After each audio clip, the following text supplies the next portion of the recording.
Hey, what's going on, y'all? This is Aston Williams coming to you again with another amazing episode of The Melanated Traveler. And first and foremost, you already know the message here is to inspire the diaspora to travel the world and also other people that support the cause, right? We have amazing guests that come on to share tips, tricks and just lifestyle experiences that they experience. So, what better way to get information on a country, to get information on a destination than to hear it from somebody who's been there, who's had that experience. So I'm super excited to have this person on.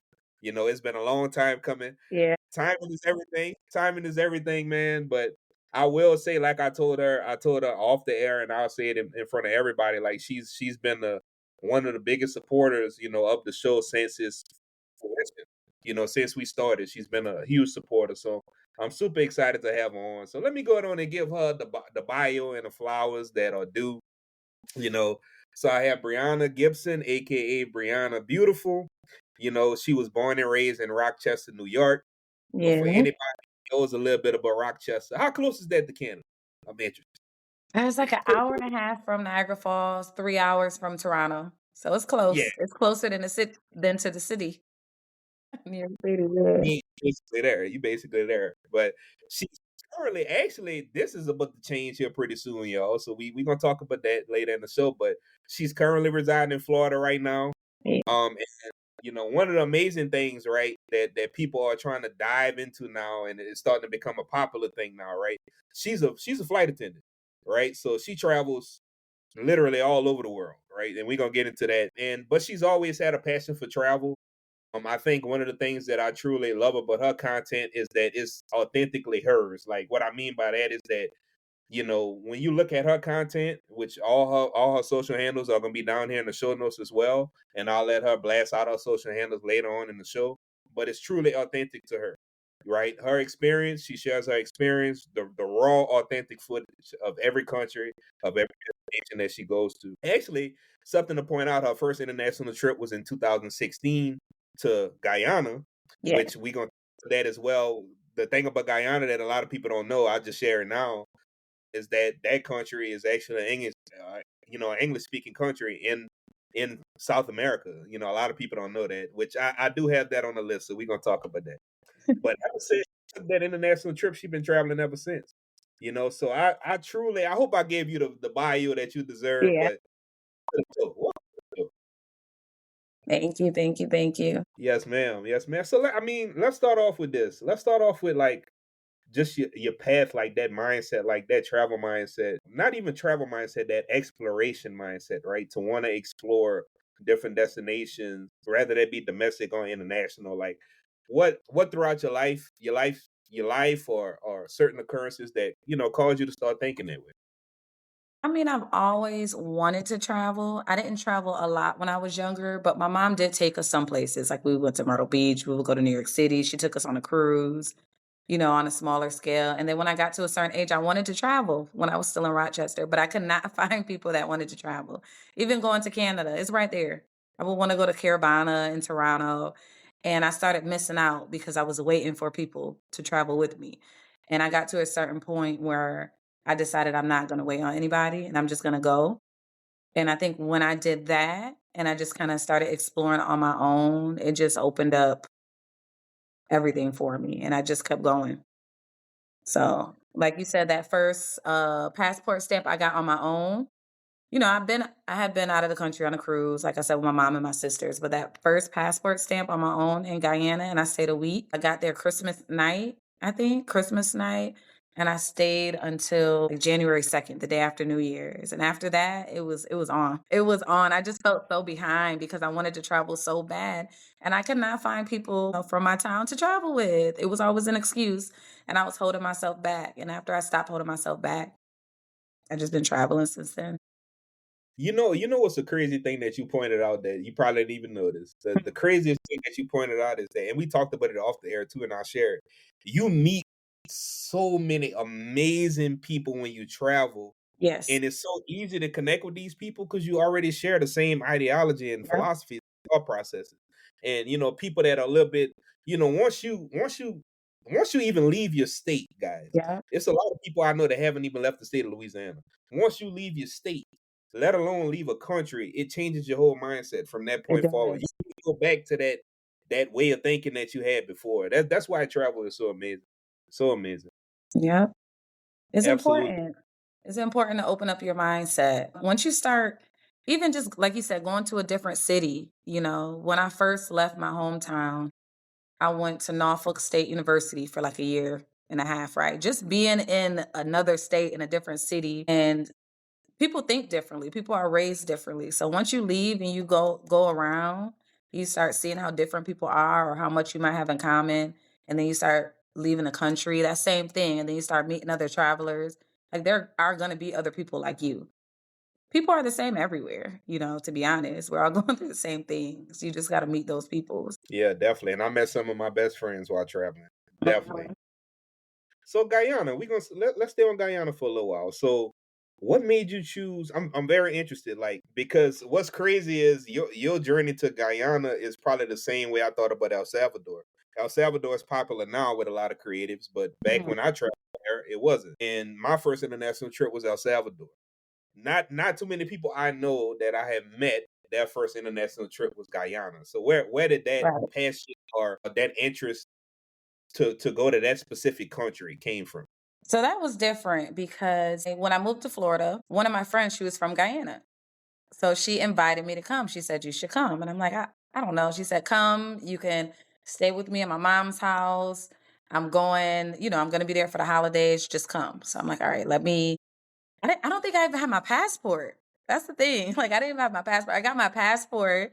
Thanksgiving, I went home, got my passport expedited.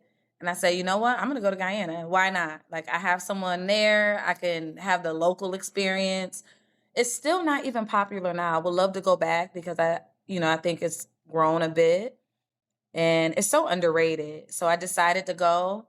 They picked me up from the airport. I had the time of my life. Everyone was shocked. Everyone thought I was like West Indian. They were confused as to why I was there because you didn't really see people traveling to Guyana. You would see missionaries, which you could tell they were missionaries, because they didn't look like everyone else, but nobody was just there. I was just there for the holidays. And they're like, "You're in Guyana? Like, why?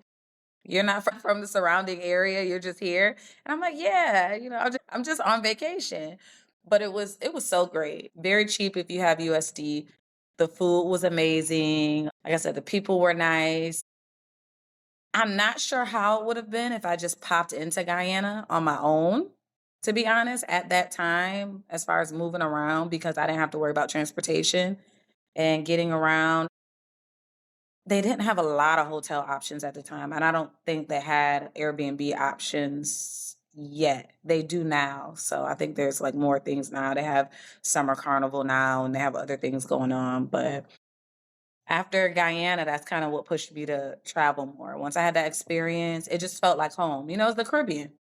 So I just felt comfortable there. Like I felt like I was supposed to be there. And it's in South America. They do consider themselves Caribbean. When you meet Guyanese people, they're going to be Guyanese people that either look more Indian, they're like more Hindi, because I have a friend that's more like Hindi Guyanese, or they're going to be like me and they're going to be more Caribbean Guyanese. It's like a kind of two parts with Guyanese people, but yeah, it was a great time. Definitely still underrated now. It should be on everyone's list. You could communicate. Everyone speaks English. So it's not hard. You don't need a visa, anything like that. Really, you don't need a visa for Guyana? Mm-mm. Wow, Nope. wow, No y'all visa. heard it? Wow, no visa. Mm-hmm. Because as soon as I touched down, El Salvador was like, "Let me get them $12 out you, my boy. You can't come, So you can't come in." Well, it was like, at that time I didn't speak Spanish, so there was like, there was like Dulce. I was like, "What? $12. I'm like, "Okay, here, they right. stamp." You know. Shout out to El Salvador, man. Shout out to El Salvador. So, I'm very interested. I'm very interested in like your path and your journey into your career. Is something that, obviously COVID-19 kind of changed the dynamic of, in my opinion, the world. And traveling became sexier. International travel became sexier. Yeah. And your career path, right? Being a flight attendant became more, in my opinion, in demand during that time. Everybody now is trying to do what you do. But I want to ask you kind of your path to wanting to get into that career, and then there's a few myths I want to break as well about what people think flight attendants, are or supposed to Uh, do, and they just think you just there serving drinks and that's it. A lot of yeah. people don't know what to do, and that's crazy. So we're gonna dive into that. So how did you decide to choose that path? I don't have a super exciting answer for that, to be honest. It was random. It was random. I wasn't a person that said, "Oh, I wanna be a flight attendant because I like to travel." I had went back to my hometown, a hurricane came through South Florida, and I got out of there, and I just randomly applied to my airline. They called me. I decided to go to the in-person interview. When they offered me, like, the CJO, like, a contingent job offer, you get offered that before you go to training. I had to sit down and think, okay, I'm gonna take a pay cut. This is gonna be different, but should I try it? And I tried it. It's been 6.5 years and I'm still a flight attendant. It was random. Everyone, when I told everyone, they said, "Oh, this is for you. You love to travel."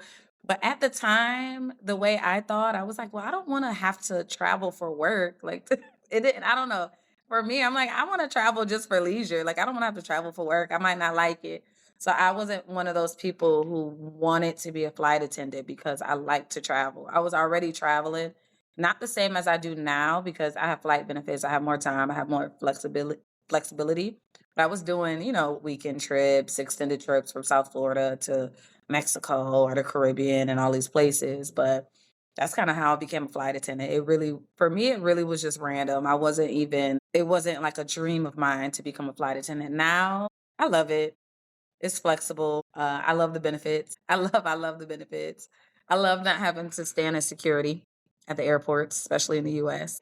You beat me to it. Look, I just came back from New Orleans, and man, the flight attendants was like, "Yeah, yeah, I buddy, let mean, me go. That's this line, buddy. We late. We late to our gate, my buddy. Yeah, my boy. yep. You know, Hollis just like wing. Let me through.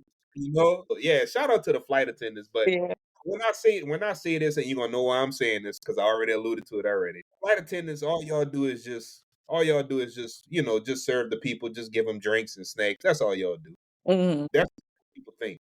Let's break that myth right now because there's a lot more involved with that training. And I know y'all do a lot of things medically, yeah, that y'all have to be trained on, and also just professionally, period. So kind of dive into like just what's an average day for a flight attendant? No day is the same. Our days can be long too. And let's say I have to be at the gate at 7 a.m., right? I get to work, I have check in, I get to the gate, I'm boarding the flight. I know now Delta does get paid for boarding, but I don't start even getting paid until the door is closed. So that whole get into the gate, getting on the plane, checking all the emergency equipment.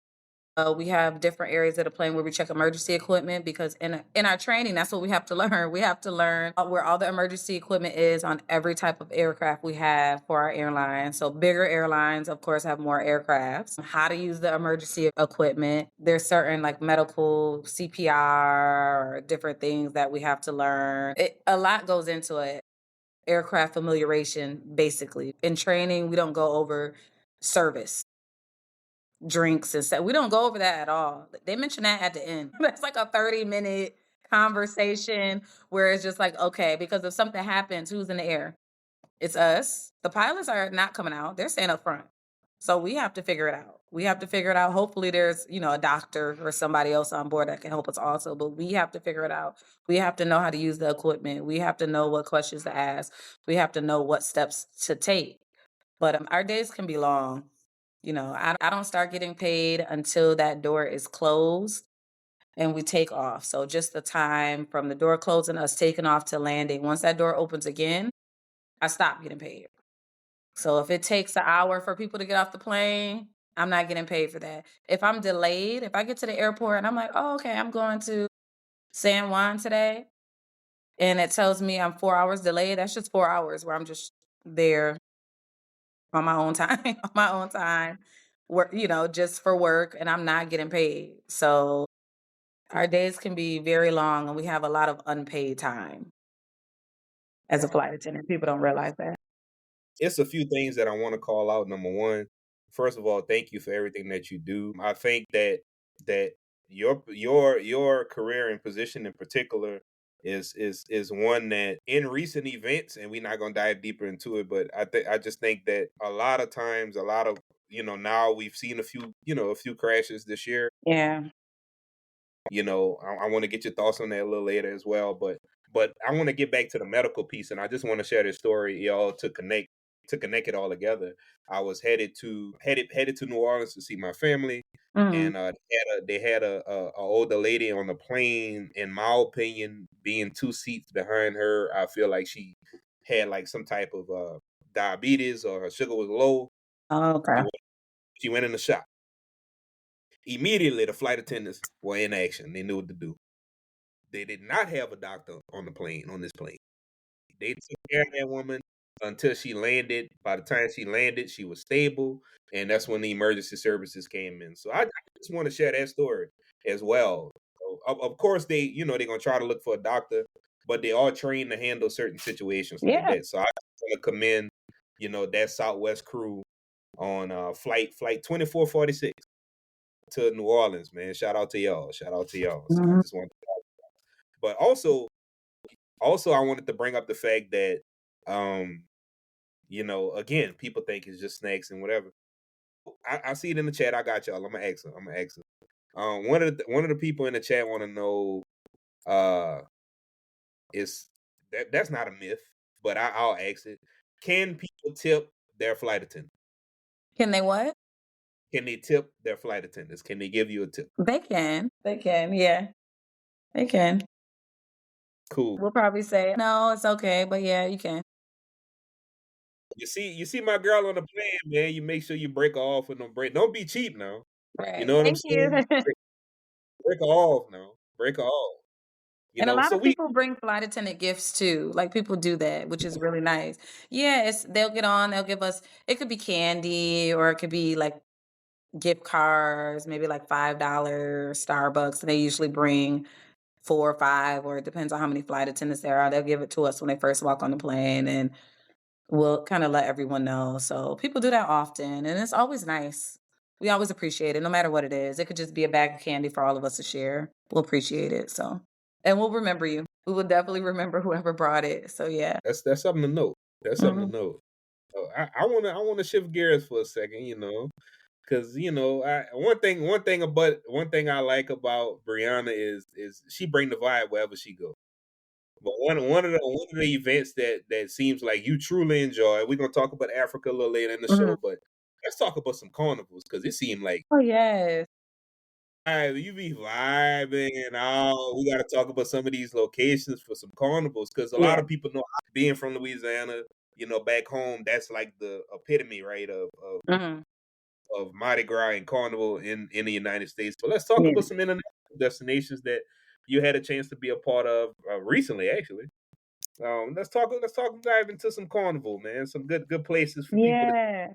I love carnival. I love carnival. It's such an experience. My first carnival, I didn't participate in a lot of the other events. I just played mass, which is like the road day. You wear the costume, you're on the road. So that's playing mass. And I did Caribana in Toronto. As far as in Mhm. the Caribbean, my first Caribbean carnival, I think it was 2017. It was Jamaica. And Jamaica's carnival, I think it's about 2 weeks or so. It's this month. Jamaica and St. Thomas, they have their carnival in April. So Jamaica was my first carnival in the Caribbean in Kingston, and it was amazing. Like the vibes, the road, like everyone was so nice. So I've been to Jamaica for carnival. I've been to Trinidad, which everyone talks about Trinidad. That's the big carnival. That was right before COVID. When I got back from Trinidad Carnival, got back, toilet paper was missing everywhere. Like that, that was the last hurrah for carnival for Trinidad. I went to Trinidad. I've been to carnival in Bermuda, which was really nice. That was a great experience on the road. I feel like everyone was so friendly and everyone was there to have a good time. I really enjoyed Bermuda. I've been to Tobago. So, Trinidad and Tobago, but Tobago started their own carnival, and in October, it will be their fourth one. And I feel like that's a good alternative because Miami Carnival is in October too, but Tobago is still relatively cheap because it is new. So cheap meaning those costumes, women's costumes, they cost a lot. Like, I would say the cheapest you will get, which I consider cheap, is maybe 5, 600, but people are paying 6, 7, 8, 900 plus. And then if they Come on. want backpacks for these costumes, Shit, I'm in the wrong business. for these costumes. And then the parties, the fetes, a lot of them in Tobago they're still cheap, but those parties you see everyone at 100, 150, I mean 75 would be cheap. Those are $100 to $200 people are paying to go to those. They're usually food and drink inclusive, or food inclusive or drink inclusive, for those events. So people are they're spending money, and you see people that go back to back. Like, it's not cheap to go if you're participating in everything. But I love it. I feel like everyone should experience it, especially if you appreciate the culture and everything that it means. But there's so many. You don't just have to go to Trinidad or just go to this. Like the main every I would say every Caribbean country has their own carnival and different dates. So there's so many different options for people. And some of the lesser known ones that aren't popular that you see circulating around social media, the price is going to be different. The reason for a carnival kind of originated from slavery. So that's what it's there for. They were that was their time to celebrate, kind of mocking the slave owners and all of these things. So that's the real reason behind it. It's not just out there you're in little outfits dancing. Like, there's a reason behind carnival.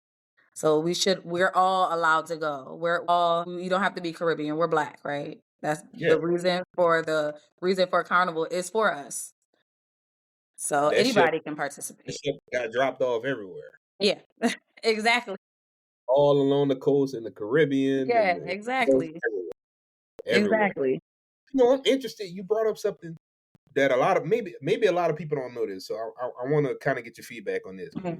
How the hell do you find vendors or companies that specialize in the costume? So, well, everything's online now. So, like, I'm pretty sure I'm going to crop over in August, right? Which is in Barbados. But if you're going to a carnival, let's say you're going to Trinidad, you can just easily look up the Trinidad mass band. So those are going to be the bands that have the costumes. So the women's costumes, and then the men's, sets like shorts and tops. And you just find the names, you'll find their websites or Instagram. Its majority is going to be on Instagram. So you go on Instagram, they have a certain day where they launch all their costumes, and each band, they have different sections. So if you had a band, Melanated Travel was a band for Carnival, right? And you might have different sections. Maybe you named one of them Colombia, one of them El Salvador, one of them this. And within the sections, like, the costumes are going to look different. And then you pick which one you want. And then you look at the other band.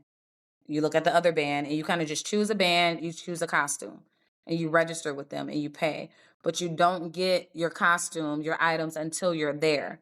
So it's not like you're making it on your own. Like, these are people that have already, like, designed these for the am I explaining them right? Yeah, that have already designed it. Yeah, because it can be confusing, even with my first one, but it can be confusing if you've never gone to carnival or you haven't looked into it. Because then you're like, well, how do I even get on the road with everyone? What am I supposed to wear?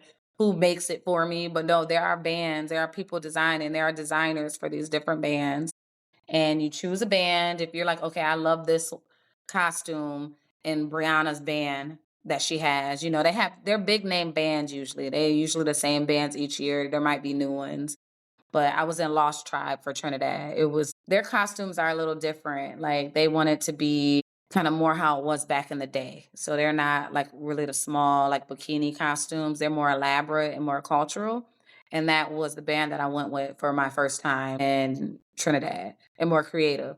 So I went with Lost Tribe, and within that band, I decided to choose my section and pay for my costume. And then when you get there, they have different pickup dates. So you get there, you pick up your costume, you try it on, hope it fit, hope it fit well, because you ain't getting it till you get there. And they might try to help you. Hopefully, they have good customer service, and then you set. Damn. And that's that. Men's a little easier.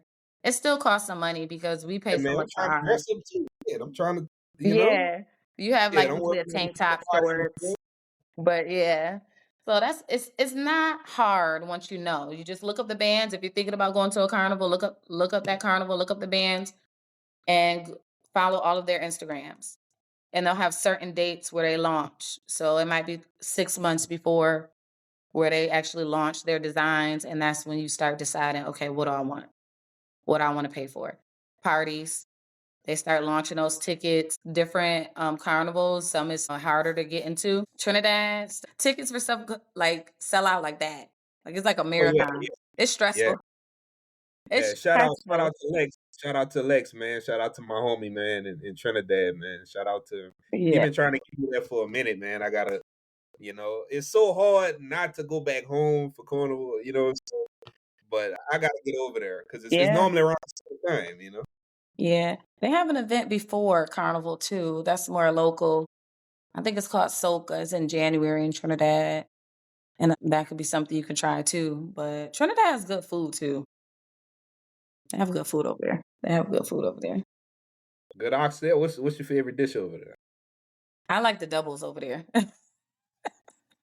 Get them on the street. I love doubles. Once I had it, I said, "Oh, I love these. Man, I I gotta get love over. these."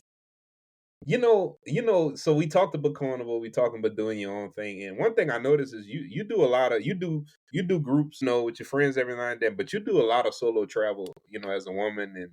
And for some of those listeners out there that, you kind of helping them break the ice a little bit. Like, can you talk about like some of the nightlife, like as a solo traveler, like how has that experience been? Because it seemed like no matter where you go, no matter if it's Africa, South America, wherever, it Yeah. seems like you always find somebody with that similar vibe. Just you roll it. Yeah. I mean, I'm a nightlife person. I like to do everything, but I do like nightlife. And I know it can be scary going out by yourself, especially as a woman, but I didn't want it to hold me back. And I feel like when you're out at night, just like in any other place, people what? They get off of work or they're waiting for the weekend and they want to go out. So if you're going out and not just at the tourist spots, that's when you can kind of get the real vibe, I feel like, of the people and meet people and talk to people and encounter like different things because you're doing what they normally do all the time. They're going out now, they're going to the bar after work, or they're going to the club on the weekend, or they're excited for this event, and now you're out with them. Sometimes I feel awkward, but it's not as, I like music. I like to have a drink. So once I'm there, I kind of feel a little bit better. You'll end up meeting people usually, but once I'm out there, it's okay. And I don't have the same worries for the most part when I'm in these other countries as I do here. I'm not usually worried that I mean, I'm always worried something can happen. I'm not oblivious, but I'm not worried like I can be if I'm just out here in the US, like, oh, somebody might put something in my drink and try to try to take me. I'm not worried about that in certain countries. It depends on the country. But some countries that's just not a normal thing that happens. Like nobody's about to drop something in your drink and try to take you away. Some countries they can, but right, but that's just not a normal thing I'm worried about in a lot of places. So I just didn't want it to stop me from experiencing that because I'm by myself. It's either I'm Speaking gonna do it or not do it. speaking of vibes, we're gonna shift gears to the motherland. Can we talk Yeah. about the first country that you visited in Africa, and now that it's you've been a few places now. You've been a few places over there. Let's just start off with the first. What was your first country in the motherland? It was Senegal, and I'm glad it was my first country. Was that 3 years ago? I said, "You know what? I wanna wake up in Africa on my birthday." And that's what I decided. That's what I said. I wanna wake up in Africa on my birthday, and that's what I did. I wasn't supposed to go solo, and plans changed, and about 2.5 weeks before I was going solo, and I decided to still go.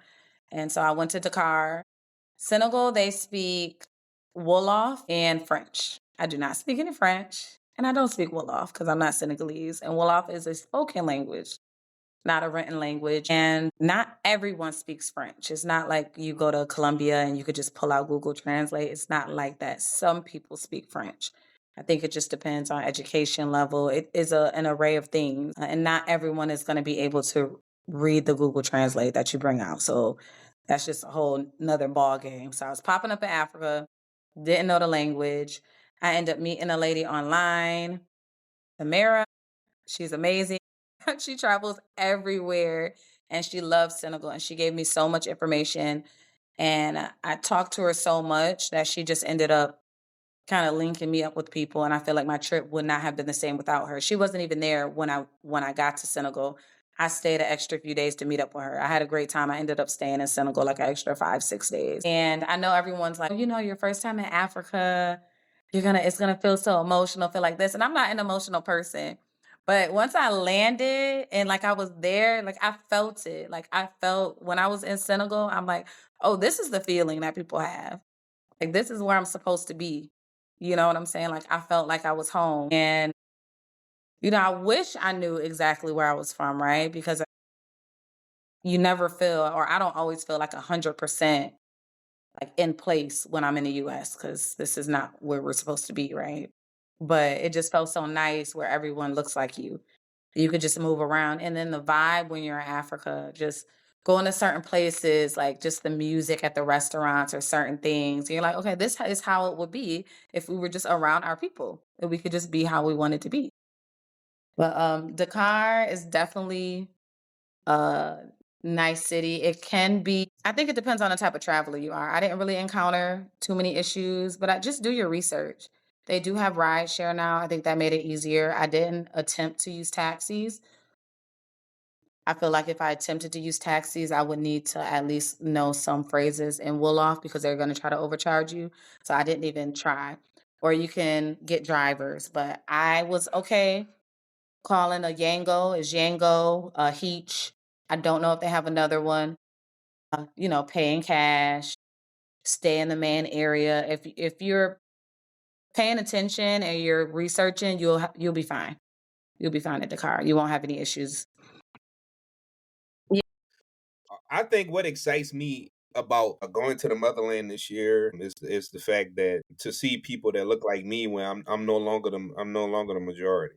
I'm the Yes. minority. Yes. No, sorry, said that wrong, y'all. Correct me. You're the majority, not the minority. I Yes. am the majority now whenever Yes. I go to Africa. So like seeing my people on billboards, my people on money, Oh my like gosh, yes. I get so excited. Even in the Caribbean. And they that would be surf. The car is a big surfing place. come on, And I'm just like, I never, in the US, I feel like it's like black people don't surf, right? And then you're in Dakar and I'm meeting like old pro surfers and stuff. And it's all these black people surfing because why wouldn't they surf when they live where they do along the water? Like, of course they would surf. Of course we do things. I feel like now that I've traveled to places and I'm just thinking about all the things that they told us black people didn't do, it doesn't make sense because Africa is huge. The terrain is different. Of course, black people hike. Why wouldn't they hike if you're in Uganda and, and that's your landscape? Of course, black people swim when they're living along the coast in the water. Of course, they're skiing if they're going to certain areas. Like they're doing all these things because we always did it. And I'm sure we've always been good at everything. But in the US, even now with traveling, sometimes I'm just like, wow, because we've been told we don't do these things. I mean, they told us for a reason, right? Yeah, of course we do all these things. Why wouldn't we? When we're from a place that has everything. It doesn't make sense. literally, literally everything. Africa needs Yeah. nothing from the outside world. Nothing. Yeah. It's really unfortunate. It's crazy. But yeah, my first African country was Senegal. I would love to go back. I had a great time. It is a more, I wouldn't say super expensive, but it's a more expensive African country versus other places you can go to where your dollar will stretch more. But that was my first experience in Africa. And to be honest, the first week I really didn't spend a lot of money of my own money. But I'm a woman. My experience is gonna be different than your experience as a guy, like going to certain African countries, to be honest. Like men are gonna pay for things. That's just what happens. So it's more, it depends on where you are, it could be cheaper, but if you're gonna be at the places where nice places, it will be close to US prices, not like $20 a drink, but like the low end. So there were other people who went and they had been living in other African countries and they're like, oh, it's expensive. In Kenya is this price. It's not as cheap as the other. I would say it's the most expensive African country that I've been to. It's still good, but it's not gonna be on the lower end for sure. I want to talk about briefly that a lot of people overlook about Senegal is the I feel like it should be it should be included as a wonder of the Mhm. world. But that statue in Senegal Yeah. is beautiful. It's Yeah, it massive. is. It It is. is absolutely amazing. What's the name of it again? The Renaissance Monument, Yep, is that what that's it's it. That's called? it. You're right. You're right. The Yeah. Renaissance. You're right. And I remember looking into I think it was some controversy when it was built at the time, because it was a lot of money spent on that statue, and I forgot what country helped fund it. So it was like they didn't necessarily want it. The people living there, to be honest, like the local people, it wasn't something they're like, we just want this here for this reason. I have to look into it more. So it was a lot of controversy around it. People do go see it. It's a nice statue. It's there now. So it's there to see. Tourists come, they want to go to the Renaissance Monument. You could go inside and go up to the top. I didn't do that. I was really tired. But it was a lot of controversy around it because of how much money it cost to build it, that they could have been using that money for something else, right? And then they built that monument there, but Oh, it's that's there facts. now. What's the currency in Senegal? Oh, now you asked me, I forgot. CF, I think it's CFA, the something franc. Hold on, let me look it up. Because there's a few countries that have that same currency. The West African franc, CFA. Oh, the franc. Okay, gotcha. Yeah. And then they have one of the door of no returns. Yeah, Yeah, at Goree I would Island. be boohooing. I swear I'd be boohooing. Yeah, over in Senegal. I didn't get to make it to the beach area. It was a plan of mine. A lot of people go to Gambia because there's a couple hours drive from Dakar. Hmm. So I have to go back to explore other parts. But Dakar was a nice vibe. I'm glad that was my first African country. So I seen that you recently came from Angola. Yes. You share that? Can you share that? Because the only Angola, like I say, guys, this is why this platform was built. That's why my mind back then was so small. The only Angola I knew in Louisiana was the prison that people go to spend the rest of their life in. You know what I'm saying? But this is the Angola. So we gonna talk about. So how was Angola? Like describe that experience. Angola's amazing. And when I go to Angola, because I've been twice now, I went in end of October, and then I went last minute in March. And when I went in March, that was just more celebrating. That was just party, party, party. But I have friends in Angola, so that's a different type of trip than when I just pop up in these countries and I'm maneuvering around. Some Hmm. of my first friends I met in South Florida were Angolan. And this is, I hadn't really been anywhere. So I'm meeting these people, they're saying they're African. They speak Portuguese, right? Because they were colonized by Portugal. And their like civil war ended early 2000s. So this isn't a popular place or a place that I feel like a lot of people are visiting. You'll get people still from Brazil visiting or Portugal, but Angola isn't a country you see anyone going to. And at the time, if they were looking it up back in the day, it was going to say it was dangerous, right? Because they had a war going on in the beginning of 2000 still. I think it ended in 2002. And everyone speaks Portuguese. My friends speak English, but they speak Portuguese. So you should try to learn. I need to learn. I don't have to worry about it because I'm with them. And I will say, Boy, I look the most like people in Angola. When I say I'm there and I'm looking just like everyone there, it's so crazy. So when they're like, "Oh, she speaks English," it's just kind of like I don't think so. You're one of us. Like I look just like, and it makes sense because I think Angola, you got Congo. I think it was all the Kingdom of Congo. And I know a lot of people will say you're from like the Western Bantu or something. It makes sense that I look like them. But Angola's amazing. I was in Luanda in the main city. It's Southern Africa. Angola is Southern Africa. It's also along like the water and the coast. So I feel like it's so underrated. The water's beautiful. Even the bay. Like when I went to the bay where all the boats are and just that little quick snapshot, I'm like, this reminds me of like downtown Miami. Just going out in Luanda in the main city. A lot of nice restaurants, a lot of good nightlife, a lot of upscale spots. So far everyone's been nice, but like I said, that's different because I'm with my friends. So they're driving me around. I'm not like worried about the language barrier. or they're bringing me to these different places. They have the islands that you can go to. I know one day, the first time I visited, we went to Masulo Island. That was an amazing day. So it was me and like other local, other Angolans, my friends. And it was just a great time to just be there all day and just hang out. And I'm just like, this is, it feels like home. No wonder I moved to Florida. Or I'm moving to Florida because I want to be close to the water and the beach. This is probably where I came from.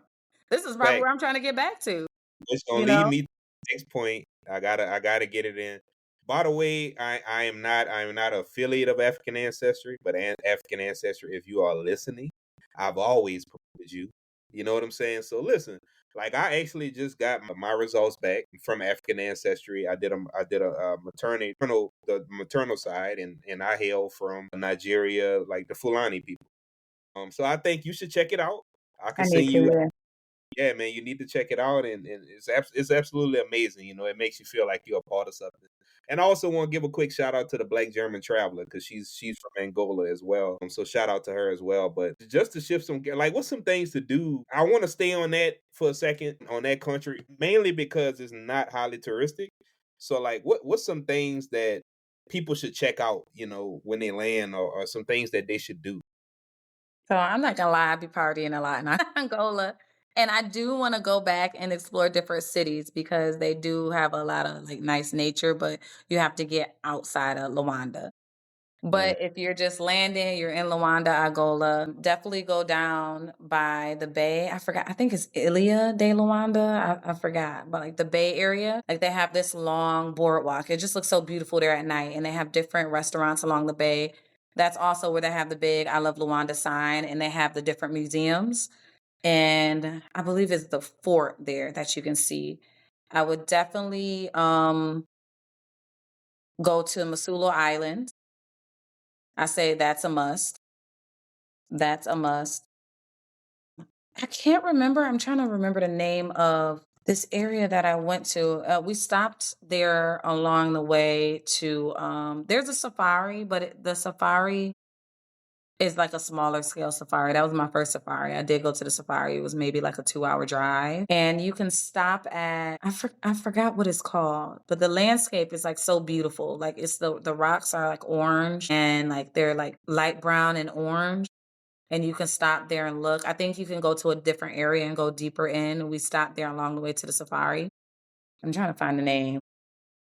But definitely go on the bay, definitely go to Masulo Island. A lot of people fly to like Lubongo and go to the different areas if you want to be more adventurous. I have not been to other parts of Angola, so I can only talk about Luanda, but I definitely think What's it should be on everyone's list. And I'm going to put together uh group trips for Angola. So I've been talking to my friend about it and we have to plan it. So we're trying to pick dates because when I posted about it, a lot of people was interested and they're like, Angola? Like, what? I want to go, but like, what, what are you doing in Angola? I'm like, look, y'all need to come. It's very underrated right now. It's very underrated. But I feel like it's a must. You don't have to go to go everywhere, go to every African country, but you can tick off some different places that you don't normally see. You don't normally see I have people there. some. I'm kind of spilling the beans. My homeboy might beat me to it because I made him interested as well. Mhm. I truly want to go. You remember every black person know this saying, boy, your auntie live from here to what? Timbuktu? Yes, ma'am. I want to see Timbuktu. I wanna go You there had me too. nervous for a second because I was like, oh shit, I might not do it. You had me nervous for a second, I had to but think. every black person should know that saying. You know what I'm saying? So that means, Timbuktu. oh yeah, it's Timbuktu. So I want to see Timbuktu in person. Yes, Yeah, I want to see it in person. Guys, Timbuktu is really a it's place a in Mali, real place. in the country of Mali. That's where all your philosophers, Aristotle, and all these uh, philosophers, your Greek philosophers, went to learn. Went to learn. Timbuktu was the Harvard of Africa. You know what I'm saying? So I'm looking forward to that trip. I'm kind of mapping that out because that Yeah, kind of secluded area. yeah, Look, I believe in solo travel, but I also believe in certain countries you need a guide. yeah, I'm not trying to get lost in the desert. I yeah, ain't trying to get lost in the desert, so let's just get that out the way. yeah. but I am mapping that out, and I'm excited about that. So I just wanted to share that with the, with the melanated fam, man. That we, trying to get that going too, and I may turn it into a group trip in Mali. I mean, I think that would be amazing. I don't know. I don't think I know anybody that has gone there. I'm gonna look it up now to see who has gone. No, But and yeah, it's not that much footage on YouTube either. yeah, hmm, It's not, but yeah. No, I'm that would be very, cool. for everybody, this one here, you could take your time, like for everybody that's on the fence right now, like as far as like the percentage of African Americans or just Africans Mhm. period in our country, it's roughly around 12%, which is rather low. And out of that 12%, 10% of them are women, right? So y'all have already shown that y'all a little bit more exploration, have a little bit more just the courage to leave Yeah. than men. But also, I just want to dive into the question that people that may be on the fence, Mhm. um, early right now, to be like, you know what, like, what could you tell that person right now that's on the fence, that's ready to kind of make that leap, to just be the fuel to light them, to keep, to get them going, to get them moving. What could you tell that person right now? You gotta just do it. You have to just do it. If you don't do it, then maybe you never will. Don't wait on anyone, just do it. You can start small. I will say research, research, research will make you feel more comfortable. If Mhm. you're more comfortable your first time leaving the country, things that made me comfortable, I was solo the first time I did like a solo international trip, but things that will make me more comfortable with certain countries is if you want to go somewhere first that maybe has Uber. You use Uber here, so maybe that makes you feel more comfortable. You can share your rides with people. I share my Uber rides. Make sure you have WhatsApp because once you leave the country, WhatsApp is what you're going to be using to communicate with people. You can share your location via WhatsApp. Some people are like, "Oh, I have an iPhone." Okay, I'm telling you use WhatsApp because these tour guides, the Yeah, drivers, they're all going to have WhatsApp. They're going to want to I talk to you love via WhatsApp. WhatsApp. I love Yeah, WhatsApp, by the way. they're going to want to talk to you about WhatsApp. I'm in so many Facebook groups. All my friends know. I've been in all these black expat groups for like 10 plus years for all these countries. But join the expat groups. See who's living there. Maybe you can meet up with, or you can get current information. It doesn't have to just be black ones, but I like those because I like to know my people's experiences. I'm in a lot of travel groups. I'm in a lot of travel groups. A lot of travel groups I'm in are women only travel groups. So I'm in just regular travel groups, and then I'm in a lot of Black women travel groups because sometimes the experiences are different. So when you could get firsthand experience, I'm trying to get to Timbuktu and you trying to look on Google, right? But then you can talk to somebody and you like Rodney or Rebecca or Breana, they just went and this is how what they're telling me. And this person actually was there working or this person moved there.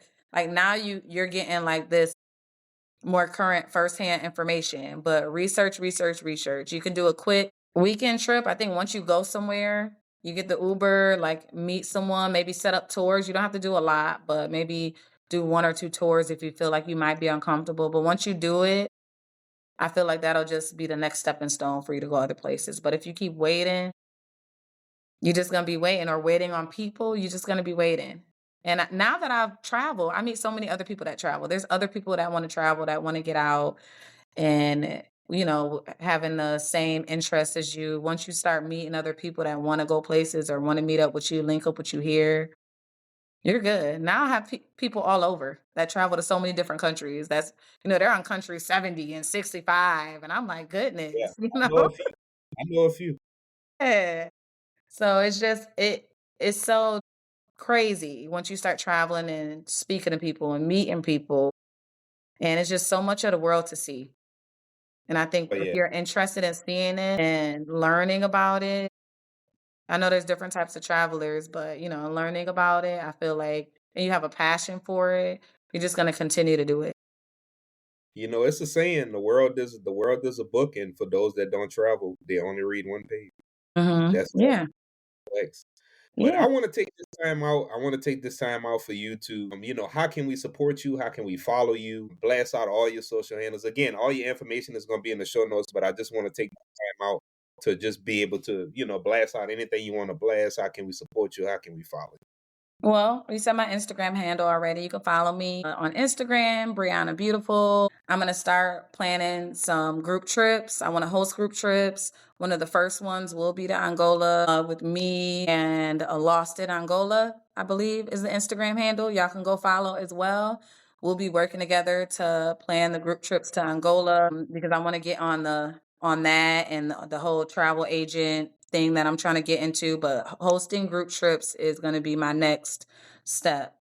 And specifically Angola, I'm going to do that first because I've gotten a lot of interest in it. But yeah, just follow me on my page and on my travels, and we'll see what's happening next. But you can follow everything on there. I try to post a lot of information when it comes to my stories. So if you have questions about anything, you can message me. I'll answer.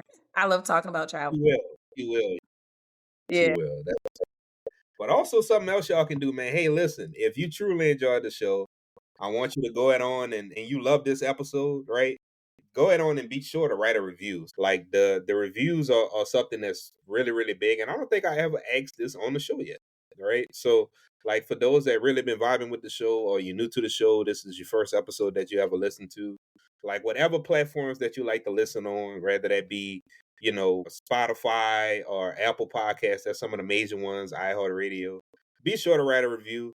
Follow us on the Melanated Traveler TV. Y'all can check out melanatedtraveler.tv, right? That's our website. Y'all check all that out. But I really do appreciate it. And Queen, I'm just going on.